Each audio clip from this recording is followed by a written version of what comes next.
अमळनेरचे ग्रामदैवत संत सखाराम महाराज संस्थानातील ऐतिहासिक सभामंडप भीषण आगीत जळून खाक झाल्याची दुर्दैवी घटना घडली। या पार्श्वभूमीवर जळगाव जिल्ह्याचे पालकमंत्री गुलाबराव पाटील यांनी दुर्घटनास्थळी प्रत्यक्ष भेट देऊन नुकसानीची पाहणी केली। यावेळी त्यांनी संस्थानला ब वर्ग तीर्थक्षेत्राचा दर्जा मिळवून देण्यासाठी आणि मंदिराच्या पुनर्बांधणीसाठी मुख्यमंत्री व उपमुख्यमंत्र्यांच्या माध्यमातून शासनाकडून आवश्यक ती सर्व मदत मिळवून देण्याचे आश्वासन दिले। तसेच जीवाची पर्वा न करता आगीवर तत्परतेने नियंत्रण मिळवणाऱ्या अमळनेर नगरपालिकेच्या अग्निशमन दलाच्या अधिकारी व कर्मचाऱ्यांचा पालकमंत्र्यांनी शाल व पुष्पगुच्छ देऊन विशेष सत्कार केला। यावेळी संस्थानचे विश्वस्त आणि प्रशासकीय अधिकारी उपस्थित होते।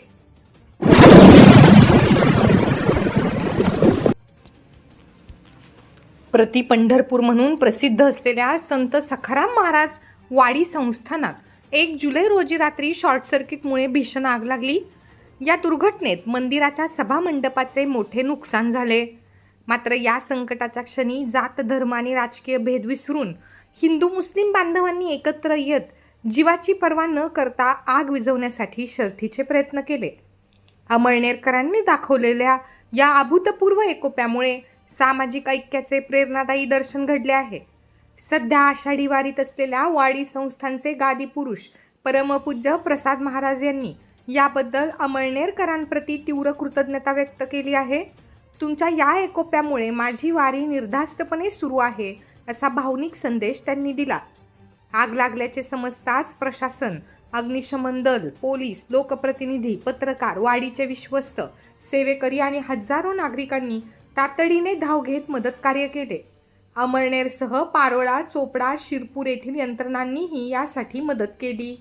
भीषण आगीत सभामंडप जळाला असला तरी गाभाऱ्यातील देवमूर्ती पूर्णपणे सुरक्षित राहिल्याने भाविकांनी याला ईश्वरी कृपा मानली आहे। दरम्यान आधी पांडुरंग ही भूमिका कायम ठेवत प्रसाद महाराजांनी वारी अर्धवट सोडली नाही। यापूर्वी मातोश्रींच्या निधनासमयीही त्यांनी वारी सोडली नव्हती। भक्तीपुढे वैयक्तिक वेदना लहान ठरतात ही संत परंपरेची शिकवण त्यांनी आपल्या कृतीतून पुन्हा एकदा सिद्ध केली असून सर्वांच्या साथीने मंदिराची पुनर्बांधणी नक्की होईल असा विश्वास त्यांनी व्यक्त केला आहे।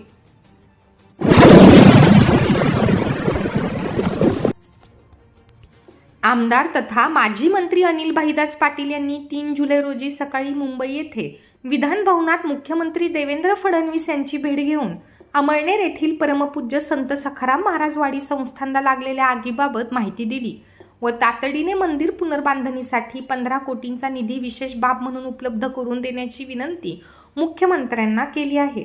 खानदेशचे प्रति पंढरपूर म्हणून ओळखल्या जाणाऱ्या श्री सद्गुरू संत सखाराम महाराज वाडी संस्थानाला 1 जुलै 2026 रोजी रात्री भीषण आग लागून अंदाजे 250 वर्षे जुना ऐतिहासिक लाकडी गाभारा पूर्णपणे जळून खाक झाला।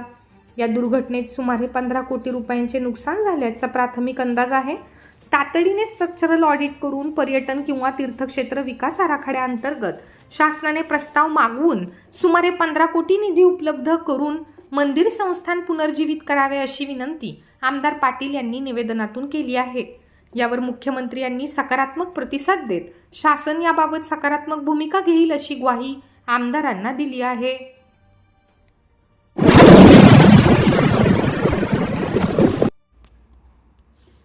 खानदेशाचे प्रति पंढरपूर म्हणून ख्याती असलेल्या येथील संत श्री सखाराम महाराज वाडी संस्थानाच्या मुख्य इमारतीला बुधवारी शॉर्ट सर्किटमुळे भीषण आग लागली।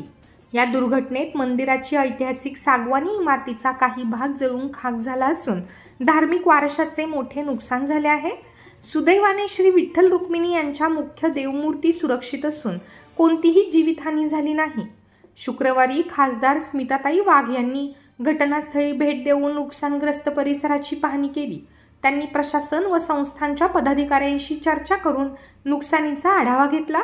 हे नुकसान अत्यंत वेदनादायी असून संस्थानाच्या पुनर्बांधणीसाठी व शासकीय मदतीसाठी शासन स्तरावर सर्वतोपरी पाठपुरावा करू अशी ग्वाही त्यांनी दिली। यावेळी भाजप पदाधिकारी व कार्यकर्ते उपस्थित होते।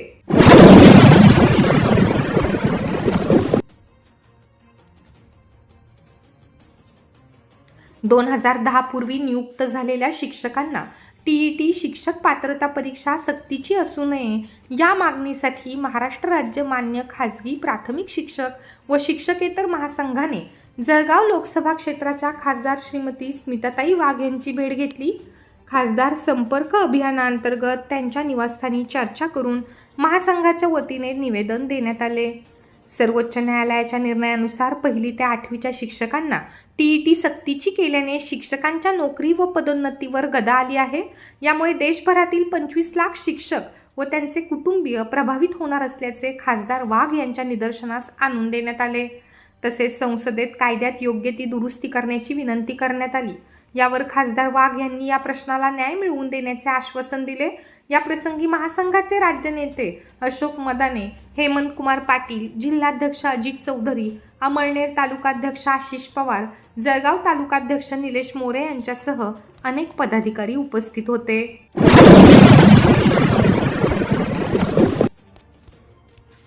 आषाढी एकादशी यात्रेनिमित्त पंढरपूरकडे जाणाऱ्या वारकऱ्यांची अतिरिक्त गर्दी लक्षात घेऊन पश्चिम रेल्वेने उधना ते मिरज ते उधना विशेष रेल्वे क्रमांक 09071/09072 चालवण्याचा निर्णय घेतला आहे.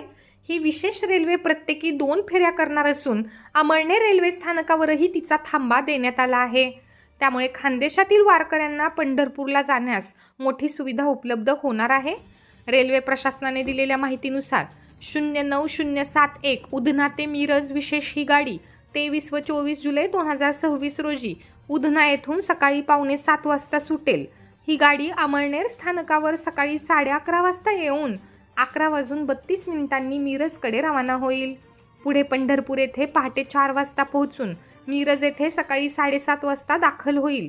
परतीची 09072 मिरज ते उधना विशेष ही गाडी 24 व 25 जुलै 2026 रोजी मिरजहून सकाळी 8:40 सुटेल. ही गाडी अमळनेर स्थानकावर रात्री 1:11 येऊन 1:13 उधनाकडे रवाना होईल. उधना येथे सकाळी 7:50 पोहोचेल. या विशेष रेल्वेत 20 जनरल डबे, 2 सामान्य डबे व 2 SLR डबे असे एकूण 24 डब्यांचा रेक असणार आहे. गाडी उधना, बारडोली, व्यारा, नवापूर, नंदुरबार, दोंडाईचा, सिंदखेडा, नरडाणा, अमळनेर, धारणगाव, जळगाव, पाचोरा, चाळीसगाव, मनमाड, कोपरगाव, बेलापूर, अहिल्यानगर, दौंड, कुर्डुवाडी, पंढरपूर मार्गे मिरजपर्यंत धावणार आहे. रेल्वे प्रशासनाने सर्व स्थानकांवर या विशेष रेल्वेच्या वेळापत्रकाची माहिती फलकावर प्रसिद्ध करण्याचे तसेच नियमित उद्घोषणा करण्याचे निर्देश दिले आहेत. याशिवाय प्रवाशांच्या सोयीसाठी आरक्षण, प्रसिद्धी आणि इतर आवश्यक व्यवस्था करण्याच्या सूचनाही संबंधित विभागांना देण्यात आल्या आहेत.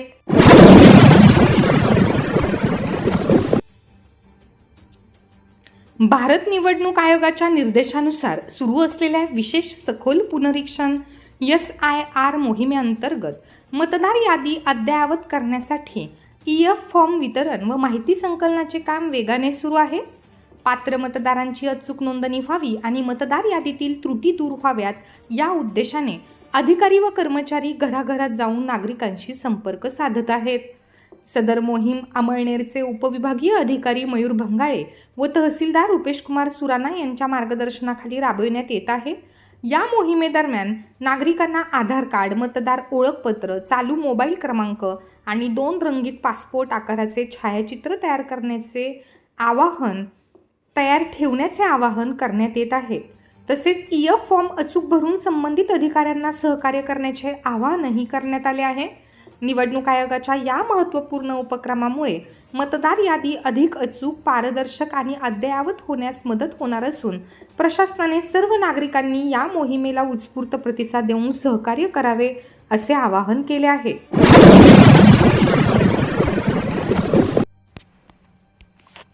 जळगाव स्थानिक गुन्हे शाखेने अर्थात LCBने शुक्रवारी पहाटे नियोजनबद्ध धडक कारवाई करत बेकायदेशीर गोवंश कत्तलीच्या 2 ठिकाणांवर छापे टाकून मोठी कारवाई केली.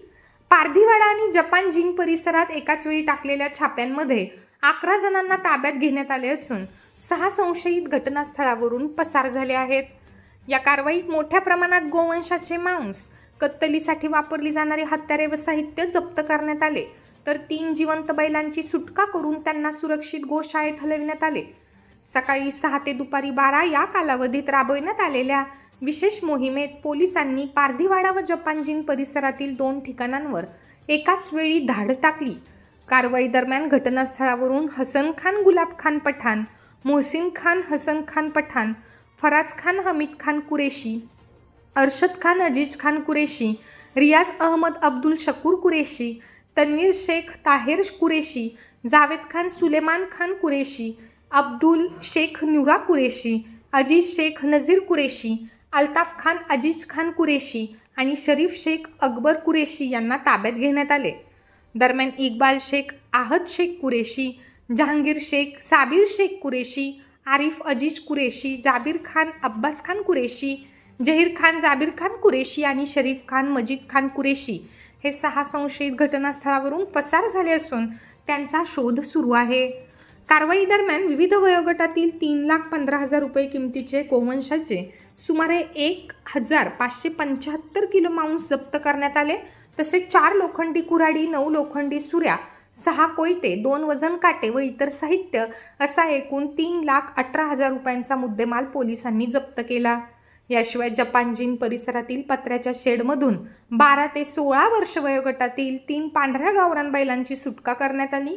या जनावरांची अंदाजित किंमत 1,55,000 रुपये असून त्यांना सुरक्षित गोशाळेत हलविण्यात आले.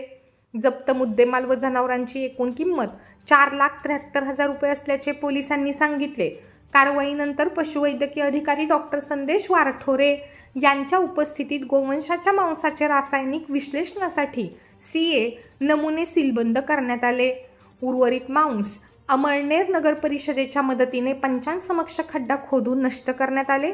या प्रकरणी संबंधित आरोपींविरुद्ध गुन्हा दाखल करण्याची प्रक्रिया सुरू असून फरार आरोपींचा शोध घेण्यासाठी पोलिसांनी विशेष पथके रवाना केली आहेत.